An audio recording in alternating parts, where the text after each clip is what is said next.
ዛሬ እዚህ ነው ማድረው። እዚህ ልታድር? ማን ነው? ማን ነው ተከትሎ?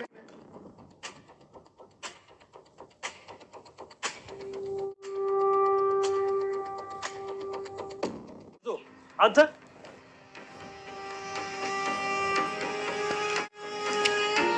ሄደላላማ የሆነ ነገር ያለ ኧረ እኔ ሚስት የለኝም፣ ድንግል ነኝ። አዎ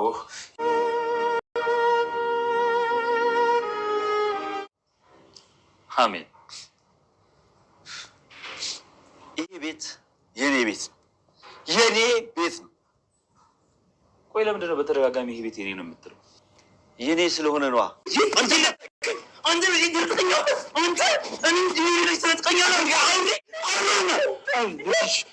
እቴቴ ልብ አድርጊልኝ። ስማኝ ሰገንን መርዞ ድላለው የሆነ ቤት ተከራይቶ አስቀምጧታል። መድብል የሰገንን ፎቶ ላሳይና እባክህ ፈልግልኝ፣ ምናልባት አንተ ከኔ ትሻላለህ፣ በሆነ አጋጣሚ ልታያት ስለምትችል እባክህ የምትፈልገውን ነገር ደግሞ የወረታህን ከፋይ ነኝ ብሎ ቢለውም ሰገንን ፎቶ ለማየት ፈቃደኛ አልሆነም መርዞ ድላለው። በዚህም መድብል እንግዲህ ለምን እንዴት ይሄን ነገር ፈቃደኛ ላለመሆን ሞከረ? ይህ ነገር ከምን አንጻር ነው? ምንስ አስቦ ነው? ለምንስ እንደዚህ ሆነ? እንዴትስ እንደዚህ ሆነ የሚለው ተደጋጋሚ አእምሮ ጥያቄ መጥቶበታል። በሌላ በኩል አክሊሉ የሆነ ደላላ ቤት ተከራይቶ እንደወሰዳትና የሆነ ኢንፎርሜሽን እንዳለ ደርሶታል።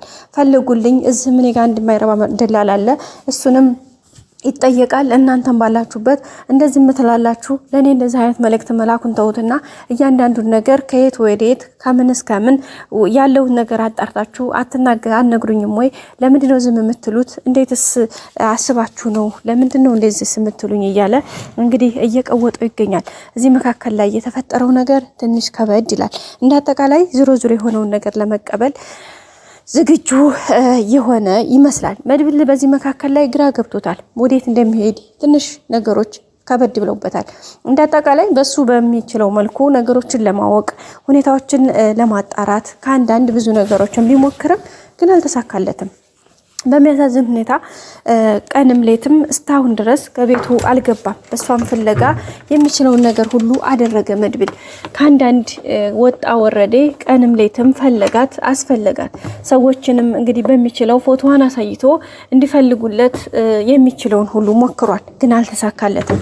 እዚህ ላይ እንግዲህ ምን ይሻላል? ምንድነው አሁን እኔ አማራጬ? ለምንድነው ማላገኝሽ? አንቺ ስለምን ነው ማትፈልጊኝ? እኔ እኮ እየፈለግኩሽ ነው፣ እየጠበቅኩሽ ነው። እንዴትስ አስቻለሽ? ይህ ነገርስ እስከ መቼ ነው? እንዴት ነው የሚለው ነገርዮሹን ትንሽ ከበድ አድርጎታል። እና ውድ ቤተሰቦቻችን ይህ በዚህ እንዳለ እንግዲህ መድብል ነገሮችን እንደዛ ያደረገ እንግዲህ እንተናን ተጠራጥሮታል። መርዞ ደላላውን ተጠራጥሮታል። ምክንያቱም ይህ ነገር ከሱ ጋር የሆነ የሚያውቀው ነገር ሊኖር ይችላል። ለምንድን ነው እንደዚህ ስለው እምቢ ያለኝ ብሎ አስቧል። ግን መርዞ ደላላው እኔ እንደሚመስለኝ የሱን መድብልን እንትን ላለ ማለት ፈልጎ ሳይሆን እንደሚታወቀው ከአክሊሉ ጋር ባላቸው መድብልና አክሊሉ በባለፈው በፈጠሩት የግርግር ሁኔታ እሱ በጣም አስደንግጦታል ሁኔታው። ስለዚህ ከዛ አንጻር ነው ብዬ አስባለሁኝ። እናንተስ? መድብልም እንግዲህ የሚችለውን እየሞከረ ነው። መርዞ ደላላውም ደግሞ ሴቷን ስላገኘ ወይም ደግሞ ሰገንን ስላገኘ የራሱን ሁኔታ ለማመቻቸት ሁሉም ሰው እንደሚታወቀው የራሱን ያለውን ነገር ለማመቻቸት የራሱ ያለውን ነገር ለማዘጋጀት ሁሉም ይጥራል። በዛ አማካኝነት እንግዲህ እሱም የሚችለውን እየሞከረ መቻም እየተራራጠ ነው የሚገኘው። ግን እየሆነ ያለው ነገር ትንሽ ከበድ ያለ ይመስላል ማለት ነው። ውድ ቤተሰቦቻችን በዚህ መካከል ሰገንና እንግዲህ መርዞ ደላላው ባሉበት አጋጣሚ መርዞ ደላላው እንግዲህ የሚስቱን በሚያሳዝን ሁኔታ እንግዲህ የሚስቱን እቃዎች ነው ሰባስቦ ቢጃማዎቹን አንዳንድ ነገሮች ላንቺ ሁንሽ መቀየሪያ ሽቱም ጭስ ሳይቀረው እንግዲህ ያመጣላት።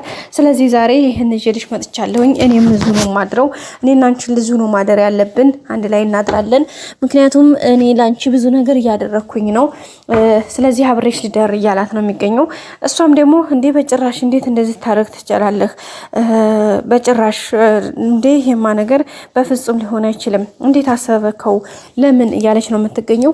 እሱም ደግሞ እንዴ ለምን እንዴ ታዲያ ለምንድን ነው ታዲያ እዚህ ያደረኩሽ ኦር ደግሞ እዚህ የተቀመሽው ሌላ ታዲያ እኔ የጽድቅ መንገድ ነሽ እንዳንቺ ወይስ ታዲያ እኔ ቀቅ እያልበላሽ ለምንድን ነው ታዲያ ከሌላ ነገር ምን ልታደርግልኝ እንትን ትያለሽ? ለዚህ ካልሆንሽኝ ለመቼ ነው ታዲያ ከኔ ጋር ልትሆኝ የምትችይው ወይስ ምን አስበሽ ነው እያላት ነው የሚገኘው። እንደ አጠቃላይ ነገሩ አሁን ላይ በጣም ከሯል። በጣም ነው የከረረው።